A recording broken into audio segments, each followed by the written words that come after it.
मान्यवर मुख्य अतिथि आदरणीय शिक्षक शिक्षयित्री माने एवं मो प्रिय सहपाठी सहपाठिनी माने आपण मानकु मोर सादर प्रणाम।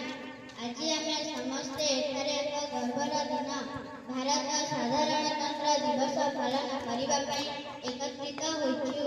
1950 मसीहा जानुआरी 26 तारीख में आम देशर संविधान प्रणयन होता एवं भारत एक संविधान सार्वभौम समानतामूलक गणतंत्र देश है।